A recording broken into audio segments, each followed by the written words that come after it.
Hey and welcome to Neverwinter with Aragon. So today we'll be guiding some maintenance, where the server will undergo an update, and this will bring out some new changes and bug fixes. This will be for PC, Xbox and PS. For PC, the maintenance times is a little bit weird, but for consoles it's around the more usual time. Now with this update we can see all of the changes.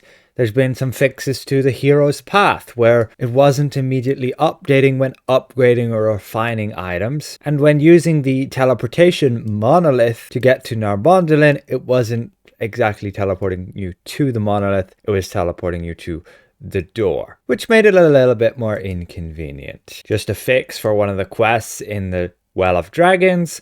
And then, most notably in this update, a bunch of fixes to the Demonweb Pits dungeon.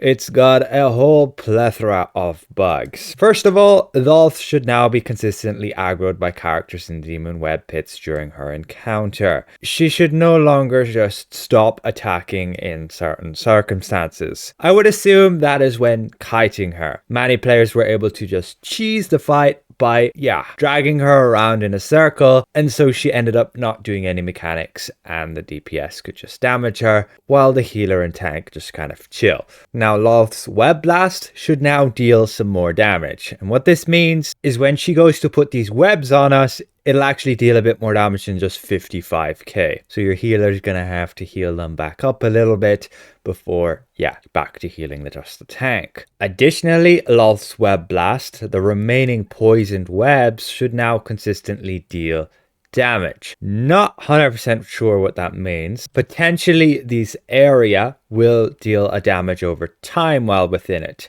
along with the area outside of that dealing a much higher damage over time as it currently does.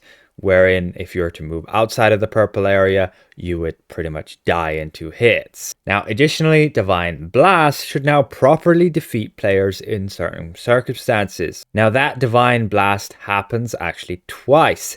Whenever you break the shield for the DPS check on her, she does the Divine Blast. And if you, let's say, fail the DPS check, that Divine Blast should kill you. So again, it's after that 50% you phase through the Godly Weapon, and then it's near the end when she's at 0% hit points and she's reapplied her shield. She will let out that Divine Blast if you fail to break the shield within that 1 minute, and it will properly defeat players now. The tilting area should now knock players into the air even when characters are dodging or blocking. This is both a good thing and a bad thing. What this means is that, when the whole platform tilts like this, there was a bug where you could end up stuck in it. And that could be a result of blocking or dodging at a certain time. And that way, the platform didn't knock you up and thus make you not get stuck in it. But it also allows you to avoid not dying to these meteors when the platform tilts back again, like just here when DPS gets killed, nothing he could really do about it. He could dodge it and then avoid the rock at that time and avoid also the knock effect. But that immunity framing is going away. Additionally, the Venomous Burst will now deal 20% of the God's Weapon's hit points in damage when the explosion effect triggers, down from 50%. Now what this means is that there's this bulbous spider which just killed me right there, and if you move it right next to the axe, it would deal a ton of damage. It could at certain points kill the weapon, and people were using that, and apparently it's intended it actually deals damage to the weapon. Here we didn't succeed in doing that. Not sure if the group actually intended to do so, but I got killed by that spider as you saw. But now it will deal 20% of the God's Weapon. So it'll still be good to do that, but it will no longer deal 50% damage or even destroy it. Then the next one, the first boss will no longer give the eye buff to all players in Master Mode. Only one player is supposed to receive that eye buff, which allows you to see which of the boss is the right one. Which boss do we need to be killing? And it's the boss with the swirl around her. If you do enough damage like here, you just skip it. But everybody was receiving that eye rather than just one player. Also, that boss will now properly have the debuff drop at the end of the encounter. So if you're a bit clumsy and got hit by some meteors or just got pulled straight into some of them by the boss, then those debuffs will be properly cleansed when you complete the boss. Then the no hex achievement and the no spider deaths achievement should now properly work. No hex means you have to beat this boss without somebody gaining hex. You saw right there, everybody just obtained that hex debuff in the top left from Garistro's charge. Somebody just put it right at the DPS. And so you would fail the achievement by doing so. Ultimately, it was working where you would gain the achievement if nobody had the debuff by the end of the boss fight. And in the last boss, No Spiders achievement, where you would have to complete this achievement without killing any of the spiders, was bugged and you were getting it regardless. Gonna be a lot more challenging now. Then there was just a fix with the Masquerade of Liars, some missions there, and the Grey Wolf Den. This is story cutscene. Pack of wolves have been reduced in their number, a hole has been fixed in the wall, and the final campfire has been moved slightly to help encourage players from tripping over it. Combat powers, Miracle Crit has been fixed to no longer stack. Well, I don't think many people would have been abusing that, but it's the power from these Abyss Conqueror's healing solarettes, allowing you to give your target 3% combat advantage and 3% critical avoidance for 4 seconds when you heal them with a single target power. But most notably, the Protector's Hand can no longer be triggered incorrectly under certain circumstances. What this means is that it was broken as all hell. This power allows you to give your teammates a shield, also decreasing the incoming damage that they take. Many of you probably know of this bug, but I didn't exactly publicize it, as it seemed to be a bug that I hope they would fix sooner than late, and it's a little game breaking, specifically for endgame. You'll see why. You go in combat, and when you go to cast this power, you can block and still gain the shield. You can see the power's not on cooldown. I can use it again, block, I gain my shield back. So with this power being this broken, you're able to basically give an infinite 30% shield to your entire team. I only have it on 20% right now because I did not bother to upgrade it, as we were in no way going to abuse this. But I know definite for a fact people were doing so. It's a literal infinite mitigation effect along with this shield. Yeah, really broken for master content where survivability is something people struggle at. So good thing it's finally getting fixed after like over a month. Quite ridiculous. Finally, the prototype realm engine will now properly give 15% campaign currency in Demonweb pit content. This is the belt item you can buy with the pack Bridge of the Burner, and you would obtain it right here along with an epic enchantment.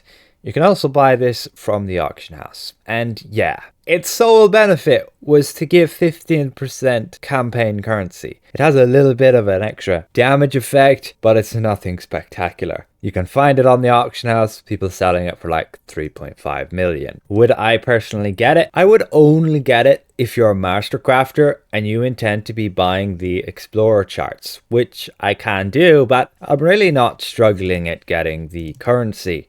And this time around, it's not as important as like with Mensa Branson currency, where you weren't getting it by just doing your trial.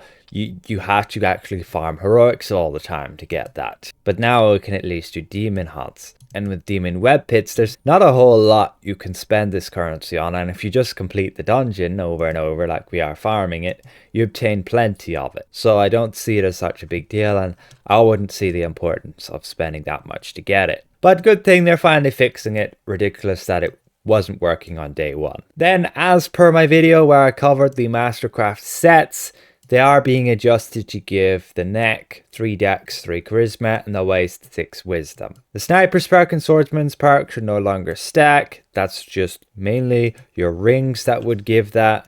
Not actually sure I have one here, but it'd be rings ones that give 3% melee damage and 3% range damage. And you're basically able to have 2 of those. I guess we can only have 1 now. And then there's a small graphical update to this gear piece with Dragonboards. With the Zen Market, the Chaos Between Realms Premium Pass basically had an update to its description.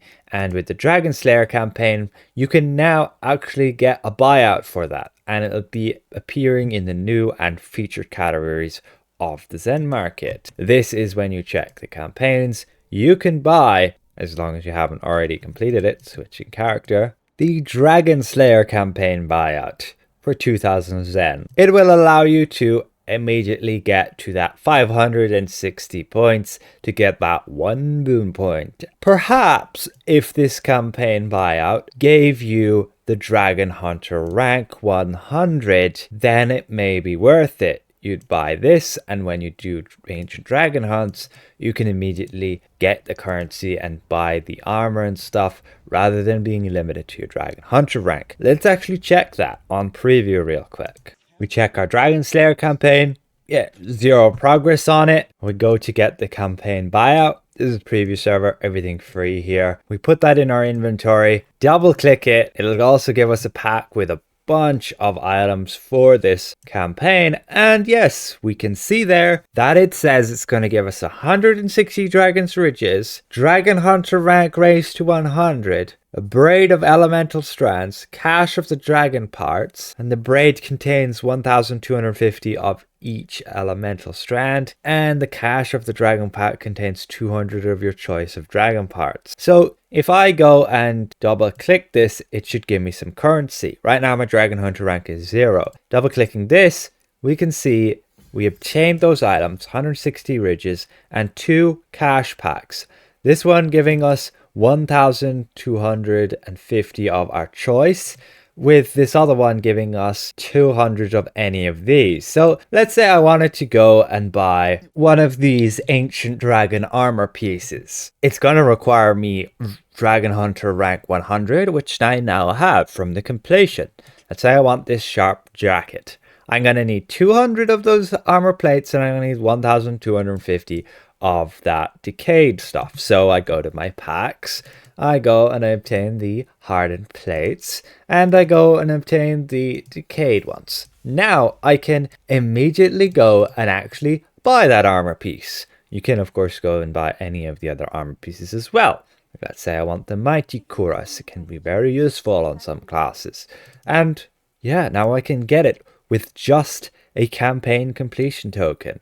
Ta-da! Of course, you'll have to do some more ancient dragons in order to get more currency, to get more of the gear if you need it. But at least you no longer have to do a freaking 100 ancient dragons to get that armor piece. You can skip that, and you can get your first piece, which is the hardest to obtain, the armor ones, instantly for 2000 Zen. You can of course get that discounted as you please with a coupon down to I believe 1600 with 20% off with these celestial bags of refining. They have a chance to give you coupons like this right here. I believe you can actually get 25% off any campaign buyout. So that's about it for today's patch. Some news there with the fixes to the Loth fight, some updates with the damage, and you probably won't be able to cheese it like you could before. The Neverwinter hand thankfully getting fixed, and then the buyout being available for the Dragonslayer. This was already available last week, but I never covered it, so I thought I'd do it